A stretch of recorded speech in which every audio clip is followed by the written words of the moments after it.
5장 1절에 보니까 정의를 행하며 진리를 구하는 자를 한 사람이라도 찾으면 내가 이 성읍을 용서하리라. 하나님의 말씀이셨습니다. 이제 프린트물을 봐주시기 바랍니다. 하나님께서 이스라엘의 예루살렘 성읍을 멸망시킬 때 의인 한 사람을 찾으면 있으면 멸망치 아니하시겠다라고 하는 말씀을 하신 것입니다. 또 우리가 창세기 18장에서 보면은 의인 10명, 이거는 소돔과 고모라의 얘기입니다. 의인 10명을 찾으면 내가 그 성읍을 멸하지 아니하리라, 이런 말씀을 우리가 압니다. 그런데 의인 10명을 찾을 수 있었나요? 못 찾았나요? 못 찾아서 소돔과 고모라가 멸망한 것이 역사적으로 보여집니다. 이때 성읍이다 하는 것은 공동체예요. 나라도 될 수 있고요, 한 가정도 될 수가 있습니다. 성읍입니다. 당시에 지금 이 배경은 전부 다 이스라엘이고 믿는 자를 지금 이야기하는 건데요. 제사장들과 이스라엘에는 율법학자들도 있었고 선지자들도 있었고 장로들도 있었습니다. 또 그런 열심히 성도들 가운데서도 의인이 한 사람도 없었다는 것입니다. 이게 참 실제적으로 한번 생각해 보면은 굉장히 이상한 일이에요. 굉장히 이상하잖아요. 그래서 그 당시에 사람들이 생각하는 의인, 지금도 마찬가지죠. 사람들이 생각하는 의인과 하나님이 보시는 의인은 다르다는 것입니다. 달라요. 지금도요. 그 의인이, 성경이 정말 말하는 우리가 되기를 원하는 그 의인은 우리가 지금도 생각하고 있는 그 의인하고 다르다라는 것입니다. 자, 그런데 히브리서 13장 8절에 보면 예수 그리스도는 과거나 현재나 영원토록 동일하시다, 이런 말씀이 있어요. 동일하다는 게 무슨 말일까? 이 말은 영적인 원리가 시대나 공간을 초월하여 동일하다. 그렇기 때문에 우리가 성경을 공부하는 것입니다. 껍데기는 당시에 이스라엘 사람을 많이 배경하고 수천 년 전 또는 수백 년 전의 이야기지만 그것에 역사하는 것은 똑같은 것입니다. 사람의 영이 똑같고 하나님의 영이 똑같고 귀신의 영이 똑같아요. 하는 짓이요.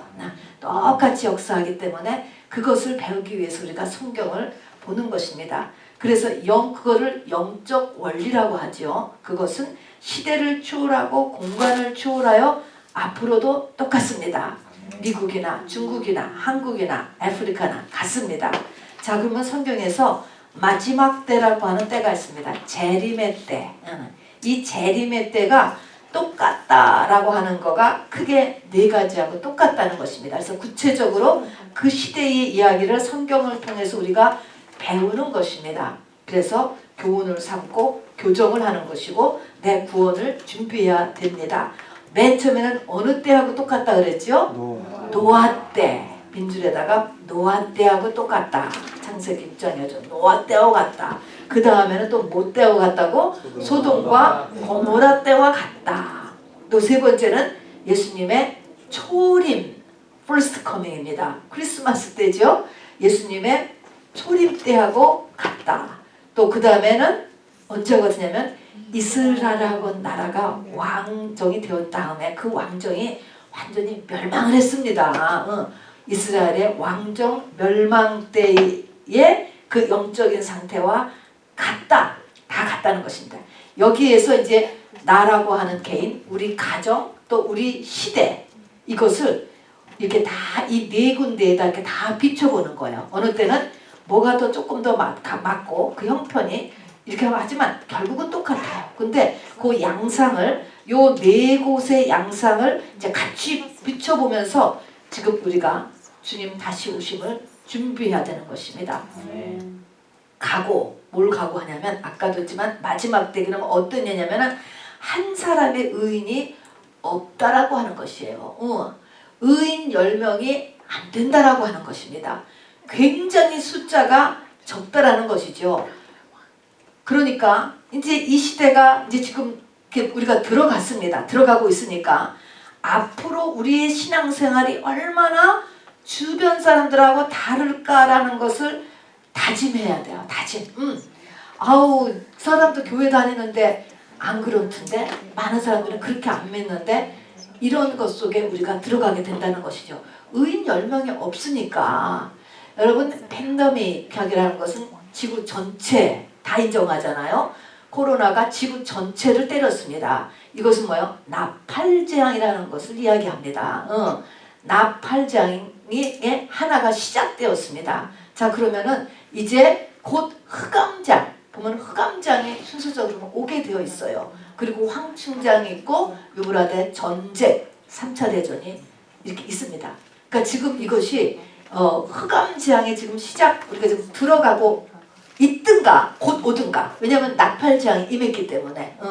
자, 그래서 지금 우리가 이 흑암장, 이 마지막 때를 정신 차려서 깨어 있어야 돼요. 그 중에서도 우리 오늘 이제 이스라엘의 왕정 멸망 때를 비추어서 찾아보는데, 이렇게 의인, 하나님이 찾으시는 참된 믿음의 사람의 숫자가 매우 적다라는 것만 알아두시기 바랍니다. 그런데 이 믿음의 사람이 있으면 안 멸망한다는 거예요. 보호하신다는 것입니다. 우리 시편 91편의 말씀도 뭔데요? 전능자의 그늘 아래 거하는 자를 하나님이 완전히 보호하신다. 전능자의 그늘 아래 거하는 자는 누구냐면 지성소의 전능자의 날개, 법궤 위에 있는 그 날개 밑에, 천사의 날개 밑에 있는 자. 그러니까 지성소 신앙이 되는 것을 이야기하는 거거든요. 그렇듯이 이렇게 의인이 되면 복을 받는 것입니다. 그래서 정말 이 기생라합이 자기와 자기의 온 가족을 구원한 거하고 마찬가지로 바로 내가 바로 의인이 되면은 우리 가족을 구하고 또 우리 교회를 구할 수 있습니다. 아멘. 자, 그래서 이제 오늘 에레미야를 가지고 이제 같이 보겠습니다. 에레미야는 이스라엘의 아주 대표적인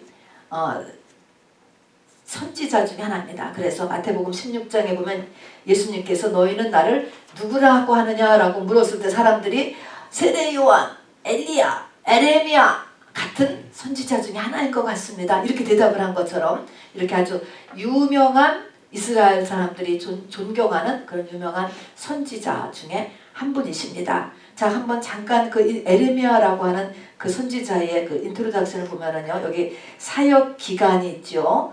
총 한 40여 년인데 586년에 BC 586년에 이스라엘이 완전히 멸망했거든요. 근데 그 이후에도 사역을 몇 년 더 한 것으로 보입니다. 그래서 애굽에 끌려간 사람들에게 같이 끌려가서 거기에서 돌에 맞아 순교한 것으로 역사에 나와 있는데, 정확하게 뭐 나라가 다 망했는데 뭐 이름 없는 선지자가 죽는 걸 누가 기록해 놨겠습니까? 그래서 정확한 돌아가신 날짜를 몰라요. 그래서 약 40여 년 하고 애굽에서 돌에 맞아 죽었다 이렇게 돼 있죠. 자, 근데 우리가 알다시피 에레미야는요, 이게 굉장히 마음이 약한 사람을 톡했어요.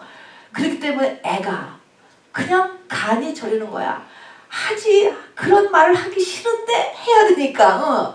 그러니까 마음이 단대서 아무 말이나 푹푹 던질 수 있는 사람 같으면 이게 또 괜찮은데, 마음이 여려가지고 남 마음 상하게 하는 말을 못하는 사람한테 하나님이 이렇게 선지자를 갖다가 이렇게 삼아가지고 이게 눈물의 선지자가 된 것입니다. 그리고 그 생애에서 그렇게 사역을 40년 동안 했지만 바로 열매가 뭐예요? 열매 이상하죠. 열매라고 하니까 나라가 멸망했어요. 그 망하는 현장을 또 봤다니까요. 그리고 그 망한 일부의 백성들과 같이 애굽으로 떠나서 거기서 이제 이렇게 생을 마치셨죠. 자, 그래서 40여 년 동안 사역을 하셨는데 메시지가 전부 다 백성들이 원하지 않는 메시지, 듣기를 싫어하는 메시지, 바라지 않는 메시지, 그런 설교 나 듣고 싶지 않아.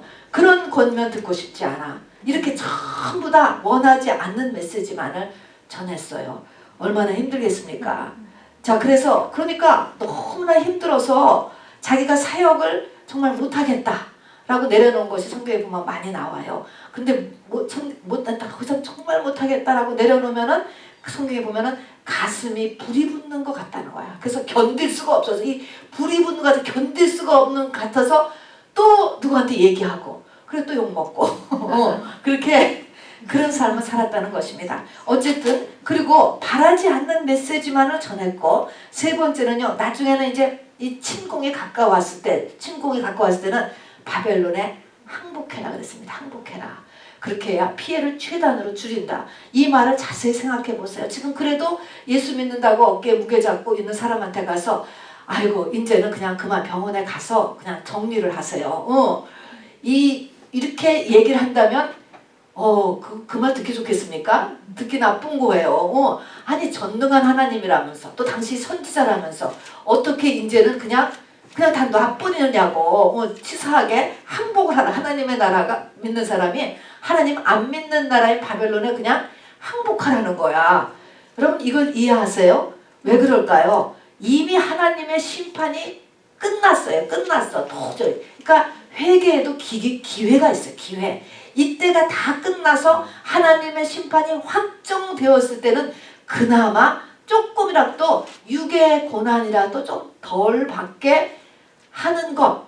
그것 때문에 그런 거예요. 그것 때문에 이제 바벨론에 항복하라고 했다고 해서 너무 화가 나서 에레미야를 아예 잡아서 옥에다 집어넣기까지 했죠. 너무나 사람들도 화가 나고 또 왕궁에서도 화가 났습니다. 네 번째 그리고요. 다음에 하나님께서 결혼도 안 시켰습니다. 너는 상황이 지금 이렇게 급한데 결혼할 때가 아니다. 결혼도 안 했어요. 그리고 순교했고요. 그래서 에레미야의 내용은요. 에레미야가 너무 이 메시지가 강하고 또 본인은 마음이 약하고 이런 상태에서 막 진행이 돼서 에레미야서 전체가요. 시간순이 아니에요. 왔다 갔다. 원래 이 계시가 많으면요. 계시가 시간순이 안 돼요. 계시라고 하는 것은 계시라는 것은 하나님의 세계는 시간이라는 게 없는 세계잖아요. 우리는 시간을 사는데 하나님의 세계는 시간이 없기 때문에 에레미야서는 시간순으로 돼 있지 않아요. 그러니까 그거를 참조로 보시기 바랍니다. 그럼 여기 빈칸에다가는 에레미야에 대해서는 40여 년 정도를 사역을 했고 하나님 백성들이 원하지도 바라지도 않는 메시지만을 전하는 선지자고 바벨론에 항복하도록 권고도 했고 결혼도 안 했고 이상한 사람이라고 그러겠죠. 죽었고 순교했고 시간순으로 이 메시지가 진행되지 않고 그리고 마음이 불붙는 것 같아 사역을 중단도 못했다. 이런 것입니다. 여러분 이런 사람이 한번 요즘 있다라고 생각하면 여러분 어떨까 한번 잘 생각해 보세요. 여러분은 이 메시지를 들을 수 있을까? 그 사람에 대해서 어떻게 여러분이 판단을 할 것인가 라고 하는 것을 생각해 보세요. 그러나 이거는 하나님의 영에 붙잡힌 한 사람의 이야기니까 요것이 맞는 것이 성경적으로 그럴 수 있다는 걸 알아두시기 바랍니다. 에레미야는요. 수용한 메시지가 이 나라가 망할 거라는 것입니다. 이대로 가면은 망한다라는 거예요. 확실하게. 여러분 누구한테 당신 그렇게 살면 망해요. 그런 소리 듣고 좋을 사람 있어요?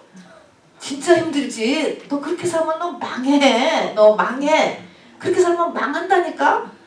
그 메시지를 전했습니다. 그런데 이 메시지가 여기를 보면 에레미야가 두 귀가 진동했다는 거예요. 하나님이 이 메시지를 주시는데 얼마나 강하게 그냥 이 나라는 멸망한다. 이거가 너무 강하게 주는 거예요. 자, 어떤 사람 그렇게 살면은 너는 비참하게 끝난다. 이게 막 마음에 들어왔다. 뭐 그렇게 볼 수 있는 거죠. 하여튼 두 귀가 진동했다는 거예요. 자, 그래서 이게 에레미야가 나가서 전하는 것입니다. 이 나라가 망한다 라고 하는 것이에요.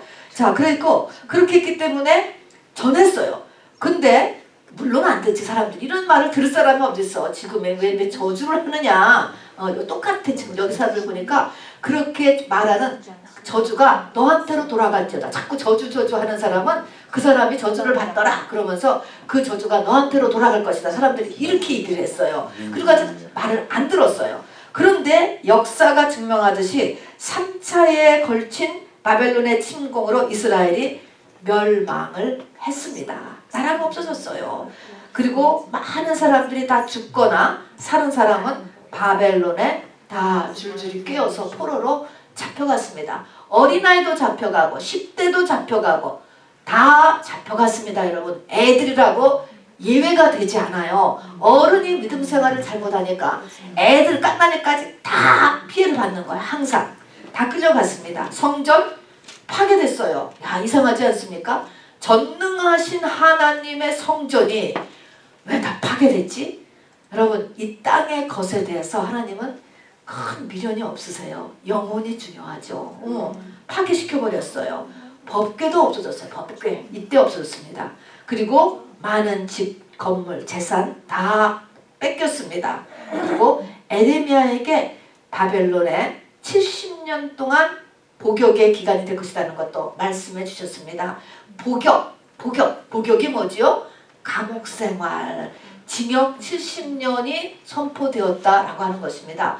말이 남의 얘기니까 우리가 지금 치신하지만 이 가운데가 이게 한 세대잖아요. 바벨론에 가서 한 1, 2년 만에 난 애들은 평생 하나님 믿는 자손이라고 하면서 노예로 살다 죽은 거예요. 이게 얼마나 오래입니까?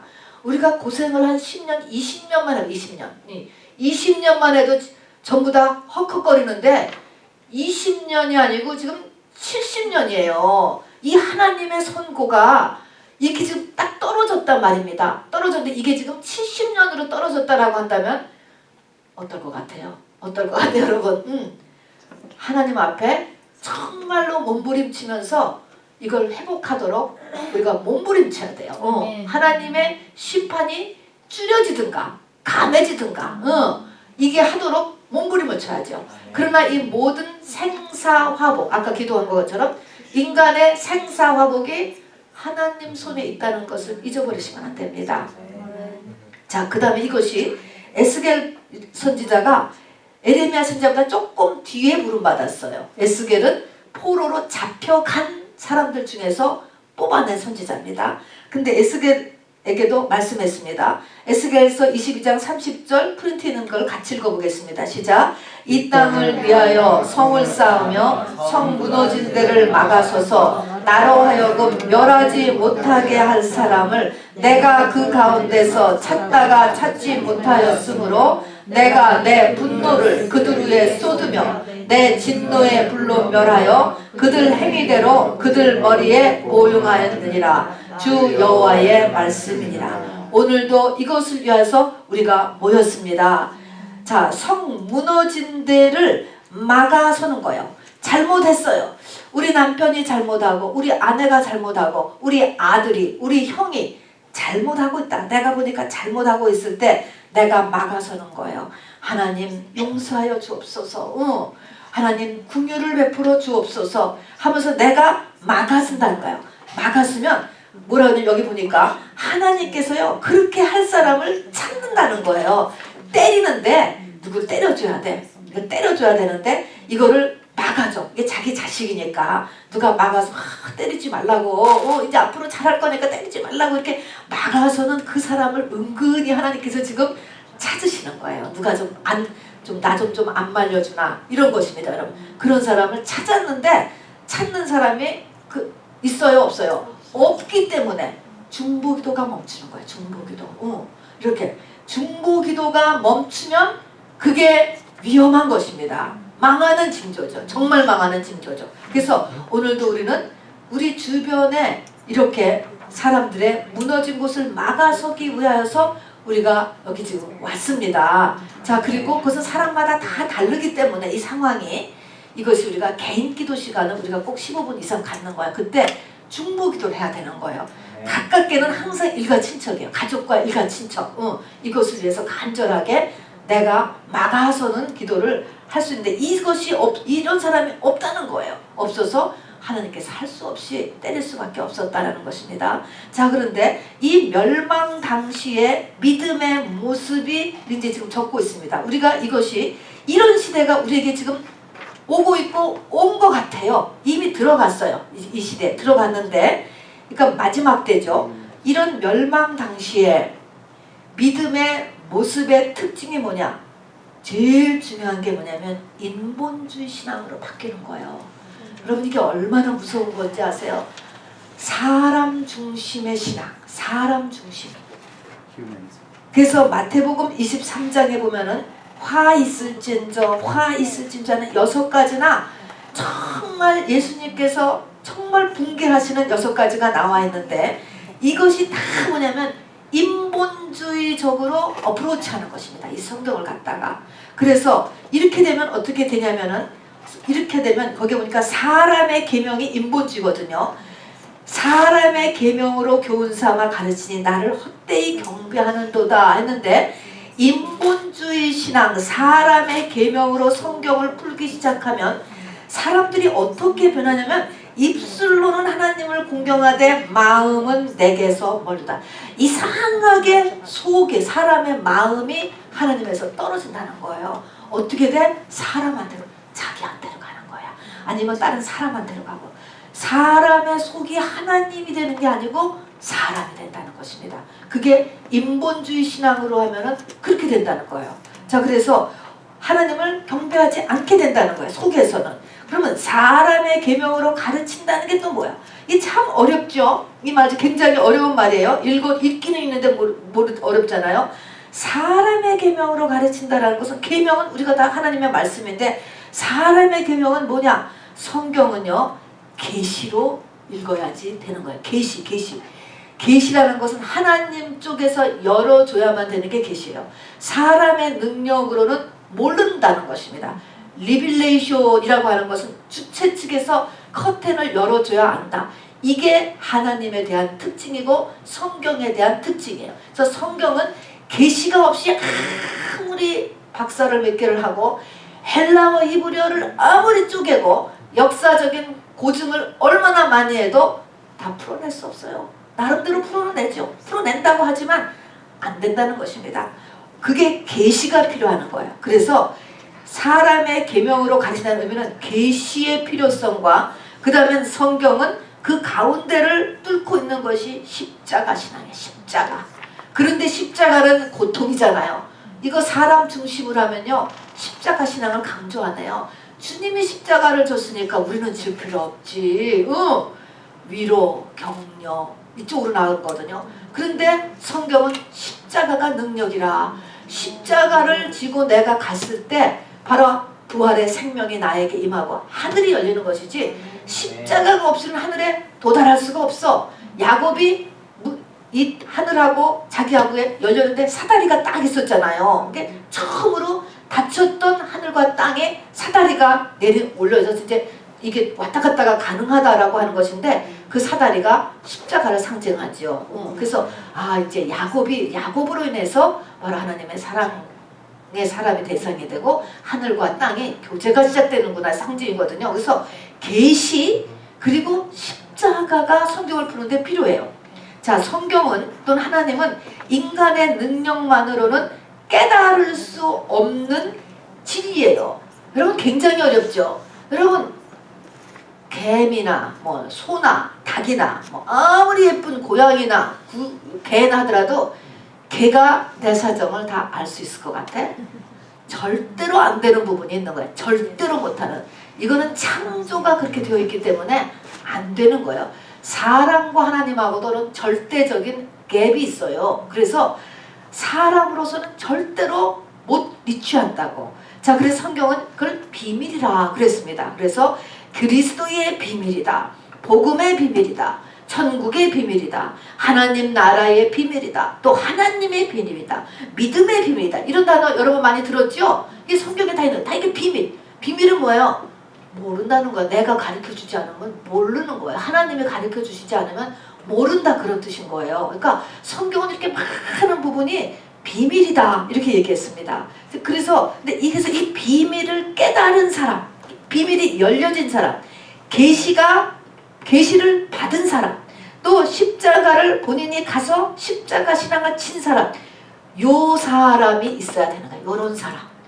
요런 사람이 없다라는 거야. 요런 사람이. 그러니까 계시가 멈춰졌어요. 그러고 나니까 다 인본주의 신앙이 됐습니다. 계시가 없으면 백성이 방자히 행한다, 이런 말씀이 있습니다. 그거는 이 하늘의 진리가 이게 들어오지 않지만 백성들, 이 성도들은 하나님이 보시기에는 방자해지는 거예요. 웃기게 가는 거야. 웃기게 정말 종잡을 수 없이 간다는 것입니다. 자, 그러니까 이 인본주의 신앙, 이렇게 계시가 없는 또는 뭐 귀신의 계시를 받을 수도 있겠죠. 그런 이상한 미혹을 받는다거나 이런 걸로 가득 찬 시대가 마지막이라는 것입니다. 이게 그러니까 계시, 그거보다 근데 계시는 또 마귀한테 받고도 자기가 직접 받았다고 하는 수가 얼마든지 있기 때문에 둘째 치면은 십자가예요. 그 사람의 삶에 십자가가 있어야 돼. 십자가. 세상에 대해서, 자기에 대해서 그리스도 안에서 죽어야지 되는 요 과정. 자기가 높아지고 세상과 찰싹 붙고 그렇게 되면 안 되는 거죠. 그 십자가 신앙이 있어야 됩니다. 자, 그 다음에는 이렇게 되는 이런 인본주의 신앙의 모습을 가지면서 나타나는 것이 전부 다 껍데기 중심의 신앙 모습을 갖고 있다는 거예요. 껍데기 잘 보세요. 목회자들도 모이면요 그런 얘기들 많이 해요. 저도 이제 그렇게 느껴요. 무슨 얘기를 하느냐? 아, 누가 목사로서 박사 받았습니다. 드디어 교회 건물을 샀습니다. 목사님 아들이 의사가 됐습니다. 목사님 아들이 뭐 하버드 대학에 들어갔습니다. 다 그런 거. 아, 이번에도 책을 한 권 냈습니다. 다 좋은 거예요. 좋지만 그게 뭔지 아세요? 그걸 껍데기라고 하는 거예요. 정말로 예수의 형상이 나타나는 거는 자랑하지 않아. 말하지 않아. 그리고 껍데기만 막 하는 거야. 그게 굉장히 강해진다는 거예요. 자, 성경은 이 껍데기 신앙 중심의 신앙은 뭐냐면 세상 성취가 아니고 예수 열매를 맺으라는 거야. 세상에 잘 되는 거, 여러분 세상에 잘 되는 거는요 세상 사람이 더 잘 돼. 공부, 돈, 여러분 미국의 100대 부자 보세요. 크리스찬이 있는가?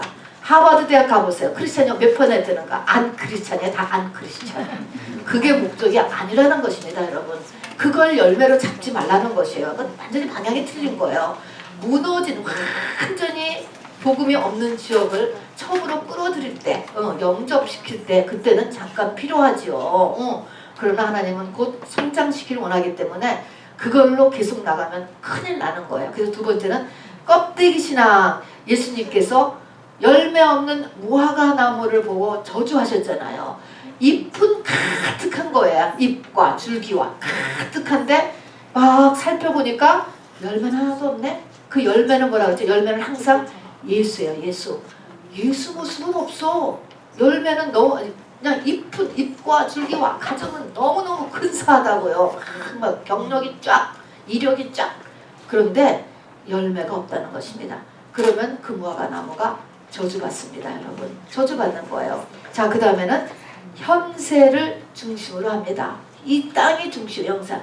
내세, 그냥 교회 가면 다 죽으면 천국이지 뭐. 다 죽으면 그냥 천국이에요. 다 천국. 그걸로 그냥 끝! 천국이 어떻게 구성되어 있는지 뭐 아무 상관도 없고 그냥 다 죽으면 그냥 천국이라는 것으로 끝인 그 사람의 속은 자세히 보면 이 땅이으로 가득 차 있는 거예요. 땅이 가득 찬 거예요. 자, 빌립보서 3장 18절부터 19절을 두 번째 페이지입니다. 같이 읽겠습니다. 시작. 내가 여러 번 너희에게 말하였거니와 이제도 눈물을 흘리며 말하노니 여러 사람들이 그리스도의 십자가의 원수로 행하느니라. 아멘. 이거 보세요. 이게 지금 사도 바울입니다. 초대교회 전이에요. 초대교회죠. 초림 때인데 그때도 사도 바울이 눈물을 흘리며 말한다. 너무 딴 쪽으로 가니까 너무 안타까우니까 많은 사람들이 그리스도 십자가의 원수 거꾸로 가고 있다는 거예요. 거꾸로. 근데 그러면 그들의 마침은 멸망. 지금은 잘 되는 것 같지만 망한다라는 거거든요. 자, 그러면 구체적으로 어땠길래? 자, 같이 읽읍시다. 시작. 그들의 신은 배요. 그 영광은 그들의 부끄러움에 있고 땅의 일을 생각하는 자라. 어땠습니까? 하면 그들의 신, 그들이 추구하고 하는 것은 배, 뭐 돈이지 돈, 배라고 하는 것은 잘 먹고 잘 사는 거. 또 영광, 자기 영광. 그러니까 돈 많이 벌고 이름 내고 자기를 존중받는 것. 이거 부끄러운 거라는 것이죠. 그리고 늘 무슨 생각을 하냐? 땅의 일, 땅의 일. 이 땅의 일을 생각하는 자라. 이건 뭐예요? 십자가의 원수라는 거야. 이렇게 하면 예수 그리스도께서 죽으셨지만 그것하고 아무 상관이 없는 거꾸로 가는 삶을 살게 되기 때문에 바울께서 눈물을 흘리면서 이 빌립보 교회에 편지하면서 쓰신 내용입니다. 자, 그 다음에 이때의 특징이 뭐냐면 구원이 매우 쉽다는 거예요. 매우 쉬워. 교회 다니는 게 누가 지난번에 했지 쉬우냐 어려우냐. 아유, 저는 그런 말 하는 거 진짜 참 안 좋아요. 쉽냐 아니냐. 여기 보면 매우 쉬운 교리가 마지막 때 특징이에요. 쉽다라고 하는 거예요. 쉽지 않습니다. 매우 어렵습니다. 협착한 길이에요. 생명의 길은요. 자, 한번 에레미야 7장 9절에서 11절 같이 읽습니다. 시작. 너희가 도둑질하며 살인하며 간음하며 거짓 맹세하며 바알에게 분항하며 너희가 알지 못하는 다른 신을 따르면서 멈추세요. 자, 꼴은 그런 꼴을 지금 하고 있어요. 보니까 우리의 24hours를 주님이 다 보시는 거에서 다 이렇게 살아. 그러면서도 계속 읽읍시다. 시작. 내 이름으로 일컬음을 받는 이 집에 들어와서 내 앞에 서서 말하기를 우리가 구원을 얻었나이다 하느냐. 왜 그럴까? 나는 세례 받았는데요.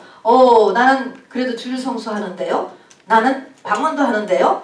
그래서 우리는 구원 받았다. 끝난다는 것입니다. 자, 계속 읽겠습니다.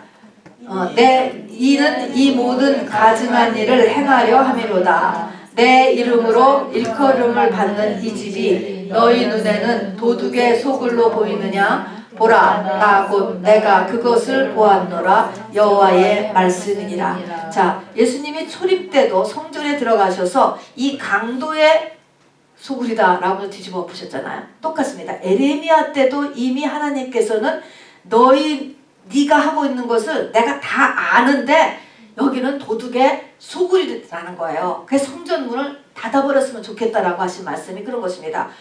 귀신의 소굴이라는 것입니다. 자, 그런데 그 사람들은 전부 다 우리가 구원을 얻었다라는 거야. 구원이 됐다는 것입니다. 자, 다섯 번째는 말씀에 대한 편파적인 이해. 사랑의 하나님만 좋아.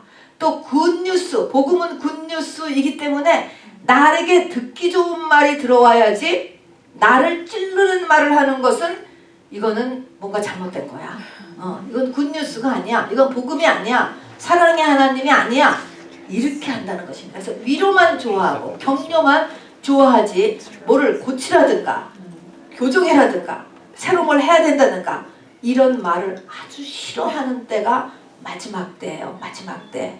자, 그리고 특징 여섯 번째는 뭐냐면 그런데 교직자가 총체적으로 다 타락한다는 것입니다. 다 이게 문제예요. 그래서 마지막 때는 여러분이 모두가 다 스스로 자기 영혼을 챙기셔야 돼요. 여러분 이것이 장난이 아니에요. 이 땅은 100년만 살면 돼. 잘못 살아도 100년만 살면 되지만 영생은 실제적으로 영원히 존재하는 것이 영원히. 여기서 준비를 잘못하고 가면 영원히 그 모양 그 꼴로 존재해야 된다니까요. 그래서 매우 중요해요. 그래서 딴 거는 다 망해도 우리의 신앙생활만은 성공하지 못해 실패하면 안 돼요. 영혼 관리만은 철저히 해야 돼. 영혼 관리는 실패하면 안 돼. 결혼도 실패할 수도 있고 사업도 실패할 수도 있고 다 실패할 수 있어요. 관계도. 그러나 내 영혼 관리만은 실패하시면 안 됩니다. 정신을 번쩍 차려야 돼요. 이게 믿음이에요. 믿음. 100년이 문제가 아닙니다. 자, 그런데 성직자가 다 타락을 하기 때문에 내가 알아서 내 영혼을 잘 가이드해 나가야 된다 하는 것입니다. 자, 에레미야 5장 30절에 보니까 하나님께서 이렇게 말씀하셨습니다. 읽어보겠습니다. 이 땅에 무섭고 놀라운 일이 있도다. 선지자들은 거짓을 예언하며 제사장들은 자기 권력으로 다스리며 내 백성은 그것을 좋게 여기니 마지막에는 너희가 어찌하려느냐. 이거 뭐 거짓 예언해도 모르고 무조건 잘됐다라고 하면 오케이야. 모르고 또 제사장들은 자기 권력, 나는 어디 뭐한 사람이고 뭐한 사람이고 뭐한 사람이고 유명한 사람이라는 걸로 사람을 끌어당기는데 좋아한다는 거야. 그것을 우리 목사님은 어떤 분이고 우리 목사님은 또 얼마나 유명한 사람이고 이런 걸 다 좋아한다는 거야. 그걸로 성도들이요. 자, 그래서 좋게 여기니 어찌하려느냐. 그리고 이제 4장 9절에도 보니까 여호와의 말씀이니라. 그날에 왕과 지도자들은 낙심할 것이며 제사장들은 놀랄 것이며 선지자들은 깜짝 놀라리라. 이 왕, 제사장, 모든 지도자들, 선지자들조차 자기의 앞날을 모른다는 거야. 다 토탈 타락이야. 그 사람들 자체도 그렇게 될 줄을 몰랐어. 나라가 망할 줄을 몰랐다니까. 그 어느 가정이 망할 줄을 모르고 자기 가정도 망할 줄을 모르고 자기도 망할 줄을 모른다는 거야. 이렇게 전부 다 어둠이야. 어둠. 그래서 깜짝 놀라리라. 그래서 성직자가 총체적인 타락을 하는 때가 마지막 때니까 여러분이 성직자를 그렇게 크게 믿지 말고 자기의 영혼을 챙겨나가셔야 돼. 정말로 어쩔 수가 없어요. 이거는요. 어쩔 수가 없습니다. 자, 이게 성경을 통해서 우리에게 알려주시는 거예요. 다음에 백성들의 모습과 생각은 어떠냐 하는 것입니다. 지금 이 대상은 이스라엘이에요. 우리하고 달라요. 이스라엘은 나면서부터 하나님을 믿는 나라입니다. 그들은 안식일을 지켰어요. 각종 절기를 지켰어요. 그리고 성전에는 이 이스라엘의 멸망 전까지도 사람들이 가득했습니다. 그들은 특징이 뭐냐? 우리는 아브라함의 후손이라고 하는 선민의식과 의인의식으로 자처하고 있었습니다. 나는 의인이야. 하나님 우리와 함께 하셔. 우리는 하나님의 자녀야. 이런 것으로 가려져. 이것도 똑같은 어둠이에요. 착각이야. 착각. 이걸로 자처했다. 이게 굉장히 무서운 거예요. 굉장히 무서운 것입니다. 그리고 사람들은 자기들이 잘못된 길을 가고 있다고 생각하지 않았습니다. 그렇기 때문에 이 미혹에 뒤집혀져 가지고 미혹에 뒤집혀서 자기가 하나님의 선택받은 백성이라는 것에만 프라우드할 뿐이지 자기의 신존을 모른다니까. 저는 그래서 자꾸 의인 이거 별로 안 좋아요. 별로. 여러분은 그런 때를 다 넘었다라고 생각해요. 그래서 자기들이 잘못된 길을 갖고 있다는 것을 그렇게 됐다고 생각하지 않았고 죄가 무엇인지를 깨닫지 못해요. 여러분 우리가 나는 굉장한 하나님의 택한 하나님의 예수 그리스도 나는 신부로 택함 받았어. 나는 의인이야. 나는 하나님의 보좌 우편에 이미 앉았어. 일리가 있고 다 맞는 말이지만 그것에 너무 잡혀 있으면 회개를 못해요. 특징이에요. 특징. 회개가 안 돼요. 그러면은 죄가 안 깨달아지는 것입니다. 여러분 심령이 가난하고 통에 자복해야지. 내가 문제가 있다고 생각해야지 죄가 생각나지. 지금 부족함이 없는데 무슨 죄가 생각나겠어요. 내가 이미 완전한 사람인데 죄가 그러면은 회개를 못하는 게 문제가 됩니다. 이것이. 그러니까 회개할 필요가 없다는 말이 이제 곧바로 따라 나오는 거예요. 그래서 죄가 무엇인지를 깨닫지를 못해. 하나님이 원하시는 하나님이 털려고 하는 그 죄를 보지를 못하는 거야. 자기 속에서. 그 다음에 제사장, 선지자 같은 모든 종교계가 다 타락했었기 때문에 진리를 알 수 없죠. 가르치는 사람이 그러는데 어떡하겠어. 이거는 정말 이 주의 종들의 잘못이죠. 그리고 이 백성들의 이제 그래서 그 모습을 보면 그렇게 하나님이 보시는 모습을 보면 중심에서 나 이 껍데기는 아니야. 껍데기 교회 나온다니까. 근데 껍데기가 아니고 중심에서는 하나님이 없고 내 뜻과 내 생각대로 사실은 결정해. 여러분 이것은 굉장히 예민한 부분이에요. 예민하고도 깊은 부분이에요. 이건 하나님만이 아셔요. 왜 그런가는. 자 그래서 이 에레미야 2장 13절에 보면은 두 가지 악을 행했다. 백성들이 토탈이 내 백성이 두 가지 악을 행하고 있는데 하나님은 하나님을 버렸다는 것과 하나님을 버렸어. 버렸까? 안 버렸지. 겉으로 보면은 성전에 까뜩까뜩 맨날 가는데 그렇게 버렸다는 게 아니에요. 속에서 버렸다는 거야. 그 하나님은 생수의 근원이다. 물. 너한테 물이 가장 필요하지 사람에게는. 그 물을 네 삶의 근원을 공급하는 분이 사실 하나님인데 그 하나님을 속에서는 버리고 스스로 생수를 만들어냈다는 거예요. 스스로 웅덩이를 판 것인데 그것은 그 물을 가두지 못할 터진 웅덩이들이라. 네 생각이라고 하는 그것은 이 생수를 가두지 못하고 터진 웅덩이다. 이런 것입니다.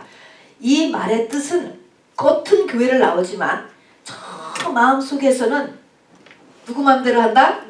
내 마음대로 한다. 내 마음대로. 내가 얼마나 지혜로운데 내가 알아서 결정을 하는 것이지. 이게 문제예요. 그러니까 이거는 굉장히 깊게 들어가야 되고 정말 금식을 하며 또는 철야를 하면서 아주 심각하게 자기 자신을 들여다봤을 때 보이는 거예요. 안 그러면 주변 사람도 모이고 모르고 그거를 교회 나와 앉았으니까 주변 사람도 모르고 자기도 된 줄 아는 거예요. 된 줄 아는 거죠. 그게 아니라니까. 그게 아니라니까. 하나님은 외모를 보는 게 아니에요. 외모라고 해서 얼굴 본다는 그런 뜻이 아니고 그 사람의 껍데기를 보지 않아요. 왜냐면 속에 그 마음을 보는 거예요.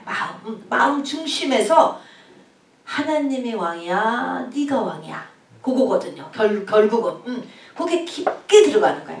깊게 순종, 한마디로 순종하는 것. 내가 정말 그것을 깨달아서 내가 하나님의 뜻을 순종한다라고 하면 하나님이 환경을 바꾸셔요. 근데 그 속에서 순종이 없기 때문에 환경을 내버려 두는 거예요. 그러면 그게 악이 계속 그런 악한 상태가 계속 가는 거죠. 그래서 중심에서 내가 순종을 원하고 하나님 나를 도와주세요. 이렇게 했을 때 문제가 해결되는 것입니다. 그래서 네가 중심에서 하나님을 버린다 이것입니다. 자, 하나님이 보시는 실상, 하나님 어떻게 하나님이 이제 에레미야에게 이제 막 이렇게 말씀을 막 해주시는데 이제 이 아까도 우리가 읽었지만 그들이 맹세도 한다는 거예요. 맹세. 하나님의 살아계심을 두고 내가 맹세한데 근데 뭐예요? 하나님 뭐라냐면은 거짓 맹세라는 거야. 너무 무섭지 않습니까? 마음에 하나 와닿지도 않는 걸 그냥 한다는 거야. 선서한다는 거야. 선서. 나는 그냥 이 사람을 내가 죽도록 내가 사랑하겠습니다. 이거는 그냥 하나의 그냥 간단한 예인 것입니다. 진짜 그럴 마음도 없으면서 그냥 했다는 거야. 거짓 맹세한다는 거예요. 정말로 해야지 정말로. 이제 나는 정말 죽었구나.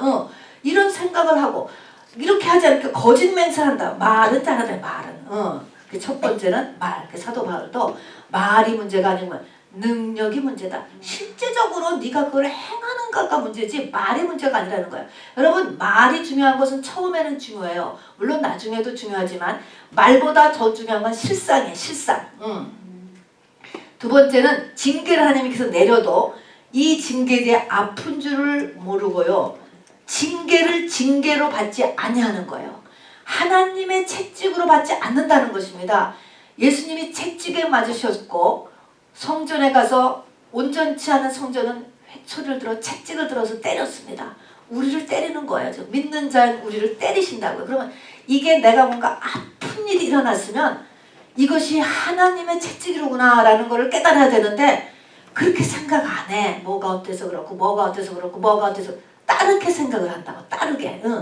징계를 징계로 받지 않아. 징계를 한다는 건 고치라는 거야. 고쳐. 근데 안 고친다는 것이죠. 자, 그래서 그리고 얼굴을 대리석보다 더 굳게 하고 고집이죠. 하나님께 돌아오기를 싫어한다.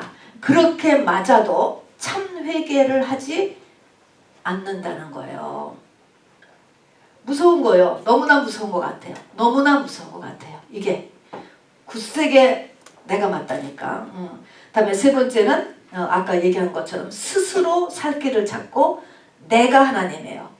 그리고 결국은 회개의 기회를 다 놓쳐서 우리 아까 에레미야 5장에서 읽은 것처럼 바로 사자와 이리와 표범이 나오게 된다는 거예요. 사자가 너한테로 가고 이리가 너한테로 가고 표범을 네가 만나게 될 것이다. 이제 바벨론에 의해서 완전하게 잔인하게 멸망될 것을 이제 말씀하셨습니다. 그러니까 이걸 하나님이 허락하시는 거예요. 근데 이렇게 하기 전에는 무슨 기회가 있었습니까? 하나님의 기다리시는 기회가 있었어요. 기다리시는 기회. 오랫동안 기다리시는 기회. 그리고 이때 사람들은 모두 다 우상을 가지고 있다는 거예요. 이걸 안 바꾼다는 거야. 하나님보다 더 중요한 것이 다 우상이에요. 마음속에 다 하나님보다 더 중요한 것들이 있어. 속에 가서 이건 하나님만이 아셔. 우리는 몰라. 사실은 돈이 중요해. 사실은 자식이 중요해. 사실은 내가 중요해. 이겁니다, 여러분. 이거를 우리가 깊게 이거를 봐야 돼요. 나 자신을 갖다가 깊게 들어가야 되는 것입니다. 하나님께서는 우리의 입술의 고백만으로는 의인이 될 수 없다는 것입니다. 말이 아니고 그리고 실제로 십자가에서 내가 죽어야 되겠구나. 그래야 예수님 같이 부활하는구나 라고 하는 사람이어야 그게 의인이 되는 거예요. 예수님이 죽고 부활하셨으니까 우리는 지금 부활의 권능을 누리면 된다가 아니에요.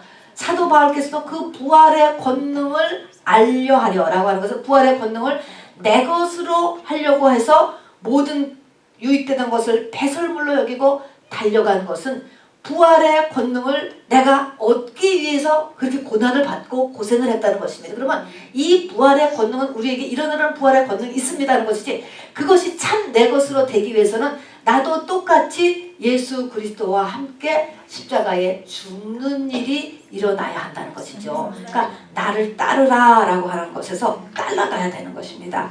자, 그래서 행함이 없는 믿음은 죽은 믿음이야. 죽은 믿음. 자, 이 행함이 없는 믿음, 지식의 믿음, 이거는 다 죽은 믿음. 자, 우리가 지식적으로 많은 것을 알고 있는데요, 그것만 가지고는 안 돼요. 그것이 소화돼서 내 가치관을 변화시키고 내 행함을 변화시키고 내 삶의 모든 것을 변화시킬 수 있어야 됩니다. 이렇게 해야지 이제 하나님 걸 인정하는 것이죠. 자, 특별히 제사장들의 모습을 봅시다. 제사장 세 번째 페이지입니다. 제사장들의 특징은 뭐냐면 백성들에 대해서 또 설교할 때 다 평강을 말한다는 거야. 평강. 괜찮다라는 것이지. 참 이것도 이 종말을 맞아서 무슨 얘기 잘못하면 막 불안 준다고 그러잖아요. 그건 또 잘못된 거지. 잘못된 건한테 다 평강을 말하고 백성들은 그것을 좋게 여기는데, 자 보니까 뭐의 평강을 말하느냐. 그들이 내 백성의 상처를 가볍게 여기면서 말하기를 평강하다 하나 평강이 없도다. 에레미야서 6장에도 있고 에레미야 8장에도 또 얘기한 거예요. 그들이 딸 내 백성의 상처를 가볍게 여기면서 말하기를 평강하다 하나 평강이 없도다. 괜찮다라는 거야. 괜찮다. 왜 그럴까? 이게 상처라고 그랬잖아요. 상처를 이렇게 끄집어내고 오픈을 하는 거면은, 여러분 상처 건드리면 아파요 안 아파요? 아프지. 자지러지게 아프죠. 그러니까 그거를 내버려 둔다는 거예요. 내버려도 안 건드려. 그냥 상처를 안 건드려. 그 사람의 문제를 안 건드리다는 것입니다. 안 건드리고 그냥 좋게만 이렇게 넘어간다는 거죠. 저도 이것을 회개를 하고 있습니다. 근데 너무 쉽지가 않아요. 이것이 어려운 일이에요. 왜냐하면 상태가 멸망으로 치닫고 있는데 목사들은 괜찮다라고 얘기한다는 거예요. 왜냐하면 상처를 드러내는 일은요, 그 사람한테 충격이에요. 충격. 쇼크 먹는다니까. 그런 얘기 하는 사람도 왕년에 과거에 이런 일이 있었습니다. 이거를 하나님 앞에 드러나고 또 목회자한테 드러나고 그렇게 하는 일은 충격이 되고 자존심을 상하고 상대방에 대해서 또 감정이 상하고 아프잖아요. 아픈 일, 아프잖아요.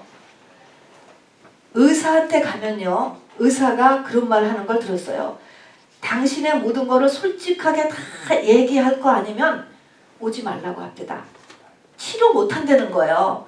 당신의 경력이랑 또 증상이나 이런 거를 솔직하게 다 얘기를 해줘야 치료를 하지. 아무리 MRI를 찍고 캐스트를 하고 다 한다 할지라도 당신의 정확한 증상과 경력을 얘기를 해주지 않으면 치료 못한다라고 하더라고요. 세상의 육의 것도 그러한데 영의 것이 어찌 그냥 지나갈 수가 있겠습니까? 하나님 앞에 드러내야 돼요.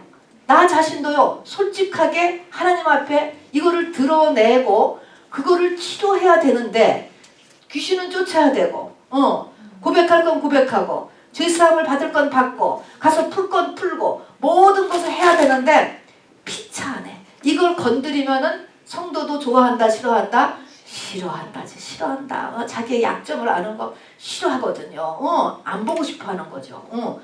이래서 어렵고, 이렇기 때문에 바로 이 상처에 점점 귀신들이 점점 더 몰려들죠. 더 끼어드는 거죠. 그래서 멸망으로 간다는 것입니다. 그러니까 이 조금의 상처를 이렇게 다 치료를 안 하고, 더군다나 인본주의로 가기 때문에 싫어하죠. 전부 전체가 이제 어떤 목사한테 가면 이렇게 자꾸 찌르고 건드리고 그렇다라고 해서 뭐 한 번 그냥 기도 한 번 받았다고 모든 게 완전히 해결되는 것도, 그건 마약이 아닌 한에는 세상에 줘도 그런 치료는 없는 거예요. 수술도 하고 약도 먹고 시간도 걸리고 다 걸리는 것입니다. 그런데 이거는 뭐 찌끔해다가 그냥 다 그만두는 거지. 이런 세대로 다 변화된다는 거예요. 다 변화된다. 그렇게 된다는 것입니다. 그리고 여기에 엄청난 영적 전쟁이 있기 때문에 그렇습니다. 왜냐하면 그 상처를 끼고 수많은 귀신이, 거기가 귀신의 집이 되거든요. 귀신이 살고 있기 때문에 귀신이 자기가 쫓겨나가기를 원치 않기 때문에 못 건드리게 하는 거예요. 막 상대방을 대적하게 하고 공격하게 하고 자존심 상하게 하고 그냥 막 또 사건을 일으켜서 그 사람을 못 만나게 한다거나 교회를 못 가게 한다거나 막 사건을 일으키죠.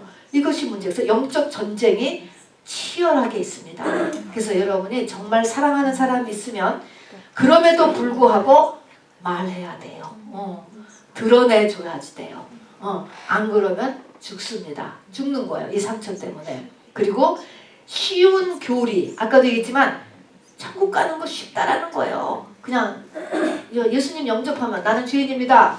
그러면 그냥 된다는 거야. 이렇게 쉬운 교리에 안주하여서 교회는 의인이 넘쳐나고 이건 그냥 의식에 잡혀있는 사람들이죠. 교회가 다시 이제 문을 열어도 벌써 한 1년 동안 더 깊게 어둠에 잡힌 영혼들을 밝게 만드는 일, 또 씻어내는 일은 쉬운 일이 아니죠. 뭐가 더 붙잡습니까? 돈이 붙잡습니다. 또 세상의 영혼들을 붙잡습니다. 세상과 돈은요, 점점 더 매혹적이 되고 더욱더 간교하게 됩니다. 점점 더 우리 영혼에 깊게 파고들고 중독성이 있게 됩니다. 여러분, 결코 쉬운 일이 아니에요. 그래서 이제 여기에 묻은 거예요. 영적 전쟁이 있는데 이런 때에 우리가 하나님이 보시는 의인이 되는 것이 우리의 관건입니다. 아멘이죠? 우리가 교회에서 얘기하는 의인이 아니고 하나님이 보시는 의인, 이 의인이 되어야 우리와 우리 가정을 살릴 수 있는 거예요. 그냥 의인 가지고서는 이스라엘 사람들하고 똑같아요. 그냥 말하는. 자, 하나님께서 싫어하시는 것들을 보겠습니다. 속은 변하지 않으면서 겉모습만 달라진다. 이게 뭘까? 속은 안 보내고 겉모습만 달라진다. 겉으로 내가 권사 직분을 받았다. 내가 겉으로는 내가 이제 목사 안수도 받는다. 신학교 졸업도 한다. 뭐 속은 하나도 안 변했어. 겉만, 이게 겉만, 다 껍데기. 이렇게 하면서 사는데 이것에서 스스로 속고 여러분 목사 안수 받았다고 내가 달라지는 거 하나도 없어. 실제적으로 똑같은 사람이 똑같은 사람. 스스로 속고 하나님도 속인다는 거죠. 하나님은 외모를 보시는 것이 아니고 중심을 보신다. 그러면 중심을 본다라고 하는 의미가 뭐냐면 속사람을 본다는 거예요. 속사람. 그 사람의 속사람을 본다는 거예요. 하나님은 속사람만 걷어가는 거거든요. 살리는 것은 영이요 육은 무익하니라. 육은 이 속사람을 키우기 위해서 필요한 거예요. 속사람이 다 키우면 육은 버리는 거예요. 이 땅에 흙으로 다시 돌아가게 두는 거예요. 다시 거름으로. 그 속에서 영만 걸리는 거예요. 물론 영을 위해서 지금 우리는 다 육이 굉장히 중요하죠. 육이 있어야 우리가 영이 움직이고 다 할 수 있으니까. 그래서 육도 관리 잘해야 되지만 육은 버려지는 거예요. 나중에 다 누구나 할 것 없이. 자, 그래서 속사람을 보십니다. 잎만 무성한 무화과나무가 종말의 모습이에요. 열매를 맺지 못했습니다. 겉으로는 뭔가 많이 하는 것 같고 또 축복을 많이 받은 것 같아도 속사람이 성장해 가지 않으면 그 사람은 아무것도 아닌 거예요. 아무것도 아니라고. 겉으로 뭔가 많은 경력이 또 행사가 있어도 아무것도 아니라고. 호세아서 8장 2절 같이 읽읍시다. 시작. 그들이 장차 내게 부르짖기를 나의 하나님이여 우리 이스라엘이 주를 아나이다 하리라. 이것은 뭐냐면 호세아도 이제 같은 이 시대의 선지자인데요. 우리가 하나님을 안다 그런다는 거예요. 모르는 주제에 안다 그런다 이 말이에요. 이게 지금 사실은 몰라. 어떤 하나님인지를 모르는데 우리가 하나님을 압니다. 이렇게 얘기를 한다는 거예요. 에레미야 6장 16절 같이 봅시다. 시작. 여호와께서 이와 같이 말씀하시되 너희는 길에 서서 보며 옛적 길 곧 선한 길이 어디인지 알아보고 그리로 가라. 너희 심령이 평강을 얻으리라 하나 그들의 대답이 우리는 그리로 가지 않겠노라 하였으니 그랬습니다. 이 말은 또 뭐냐면 옛적 길 곧 선한 길로 가라 라고 했다는, 옛적 길 선한 길은 뭐냐면 성경에 나오는 길이에요. 성경에 사람들이 살던 대로 살라는 것입니다. 구약에도 본이 있고 신약에도 본이 있어요. 그 사람들의 사는 모습같이 살으라는 거예요. 근데 그게 뭐예요? 싫다는 거예요. 싫다. 성경에서 나오는 사람같이 사는 거 싫다 그런다는 거예요. 싫다 그러고 뭐 다른 그냥 뭐 하나의 스타를 만들어서 그런 사람을 쫓기를 원하죠. 그래서 7장 10절 읽어봅시다. 시작. 내 이름으로 일컬음을 받는 이 집에 들어와서 내 앞에 서서 말하기를 우리가 구원을 얻었나이다 하느냐 이는 이 모든 가증한 일을 행하려 함이로다. 7장 11절 읽읍시다. 내 이름으로 일컬음을 받는 이 집이 너희 눈에는 도둑의 소굴로 보이느냐 보라 나 곧 내가 그것을 보았노라 여호와의 말씀이니라. 이 말은 내 이름으로 일컬음을 받는 이 집이 너희 눈에 도 하는 게 우리에게도 받아들여요. 그런 의미니까 너희 눈에도 도둑의 소굴로 보여지느냐 보여져야 한다 그런 의미인 것입니다. 주님이 보시기에는 도둑의 소굴이기 때문에 문을 닫아버리는 게 차라리 낫겠다. 오히려 더 귀신을 던지니까 바로 땅과 바다를 건너 성도를 얻고 그들을 배나더 지옥 자식을 만든다 그랬거든요. 그런 거예요. 그것도 강화시키기 때문에 이 영혼들이 더 지옥 자식을 만든다. 그러니까 닫아버리는 게 차라리 낫다. 이렇게 말하는 거죠. 자, 마태복음 3장 10절 읽읍시다. 시작. 화 있을진저 외식하는 서기관들과 바리새인들이여 너희는 천국 문을 사람들 앞에서 닫고 너희도 들어가지 않고 들어가려 하는 자도 들어가지 못하게 하는도다. 아멘. 여러분 이때 천국이라고 하는 것은 천국문, 천국은 새 예루살렘 성이라는 걸 알아두셔야 돼요. 그냥 구원받았다라는 것을 그냥 홍해만 건너는 것도 구원이라고도 해요. 그것도 천국이라고도 우리가 그냥 다 표현을 하거든요. 근데 성경이 말하는 천국은 새 예루살렘 성에 들어가는 사람을 이야기하는 것입니다. 성 바깥이 아니고서 천국문은 새 예루살렘 성문을 얘기하는 거야. 이게 지금 그것을 못 들어가는 것을 닫고 너도 못 들어가고 딴 사람도 못 들어가게 한다 그 말인 것입니다. 자, 3장 15절 시작. 화 있을진저 외식하는 서기관들과 바리새인들이여 너희는 교인 한 사람을 얻기 위하여 바다와 육지를 두루 다니다가 생기면 너희보다 배나 더 지옥 자식이 되게 하는도다. 주여. 그래서 큰 문제가 하나님의 축복과 세상 축복을 직결화시키는 거예요. 어느 정도는 관계가 있을 수 있다고 하지만 세상에서의 축복이 믿음이야. 이게 똑같은 걸로 하는 게 가장 큰 문제야. 그래서 세상 가치관과 교회 가치관이 같아져 버렸어. 지금 같아져 버렸잖아요. 이것이 종말의 교회예요. 종말의 교회. 호세아 시대에 아까 읽었지만 호세아 시대에는 그들이 우리가 주를 아나이다 이렇게 부르셨지만 하나님이 버리셨어요. 그러니까 착각을 하는 거예요. 이 이스라엘이 멸망했을 때 그 백성들은 우리가 하나님을 안다라고 생각했다니까. 안다. 모른다는 거야 너희들은. 에레미야 시대 같은 시대지만 또 에레미야서를 통해서는 우리가 구원을 받았다라고 하며 부지런히 모였으나 바벨론 군대에 넘겨주었습니다. 초림 때 바리새인 서기관 장로들 또 아름다운 헤롯 성전이 있었지만 모두 다 로마 군대에 하나님께서 넘겨주었어요. 끝입니다. 끝. 그래서 우리가 뭐에 성장을 두어야 되느냐? 속사람. 여러분 다 알죠. 그런데 많은 사람들이요 속사람이라는 단어도 모르는 사람도 있어요. 교회를 다니면서 속사람 이거는 안 보이는 사람이에요. 여러분 인격을 얘기하는 게 아니에요. 이거는 영의 세계 속에 일어나는 거죠. 속사람의 성장에 두지 않고 겉모습에만 치중했기 때문입니다. 속사람은 예수께서 십자가의 죽음으로 부활하신 것 같이, 그래서 예수님이 첫 열매가 되셨잖아요. 그 다음에 우리가 다음 열매가 되어야 되잖아요. 그리고 그 다음 열매가 되는 길은 예수님하고 똑같이 십자가를 통과해야 되는 거예요. 십자가의 길이에요. 그것은 겉사람이 그리스도 안에서 죽는 일, 그리스도 안에서 죽는다. 이거 우리가 이제 십자가에서 많이 배우잖아요. 그러면 이 할 때 그리스도 다음에 죽는 것, 이 두 가지를 생각하세요. 그래서 모든 것에서 내가 죽었다라고 생각하세요. 여러분 지금 자기 자신한테 절절절절절절 어쩔 줄 몰라서 하고 있을 때 내가 한번 죽었다라고 생각해봐요. 죽으면 어떡할까? 우리 아들 누가 키울 거야? 우리 딸 누가 키울 거야? 죽었다라고 생각해봐. 죽었다. 그렇게 생각하라고. 시작은 내가 죽을 수 있잖아요. 하나님 부르시면 죽는 거지 뭐. 내가 죽었다라고 생각을 하라고. 그걸 생각하고 그 다음에는 그리스도 안에서 죽는다라고 하는 것은 여기에서 반드시 필요한 거가 말씀입니다.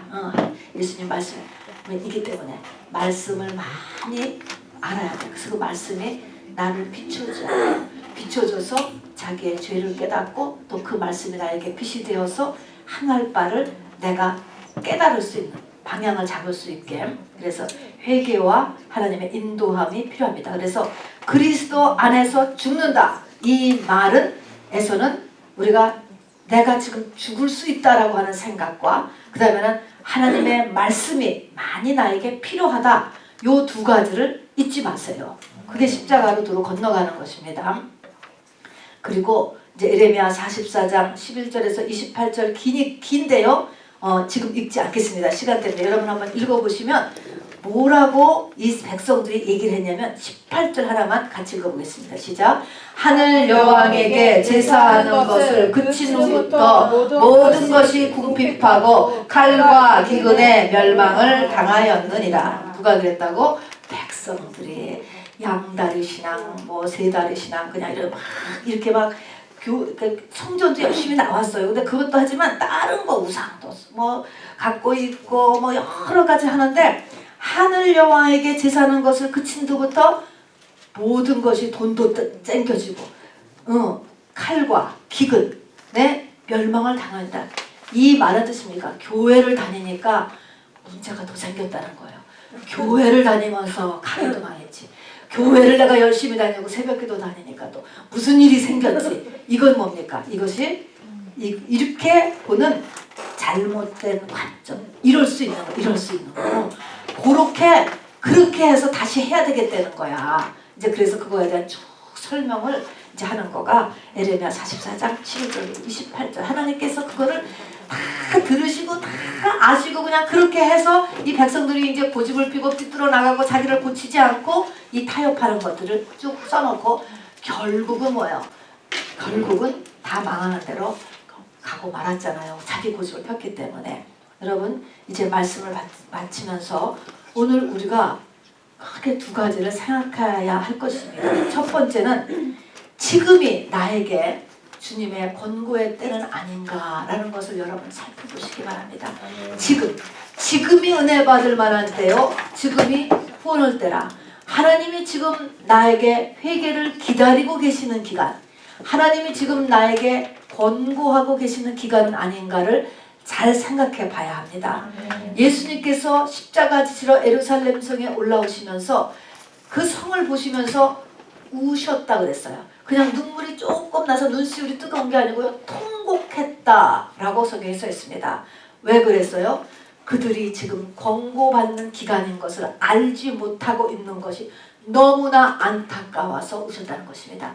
조금 있으면 어떻게 무시무시한 일이 기다리고 있는데 지금 돌이켜야 되는데 안 돌이킨다면 안 돌이켜. 그것이 그 눈에 가리워졌도다 그랬습니다. 그래서 그것 때문에 주님이 십자가를 지러 들어가시는 마당에 본인 죽는 것보다 지금 그 백성들이 너무나 안타까워서 통곡하셨다는 거예요. 그래서 혹시라도 여러분 지금 나는 하나님이 권고하는 기간이 아닌가. 내 생각에는 지금 당시 이스라엘 민족도 그러죠. 우리가 지금 이게 식민지로 있고 지금 기근도 들고 막 병도 많고 막 너무너무 문제가 많아. 너무너무 힘들어.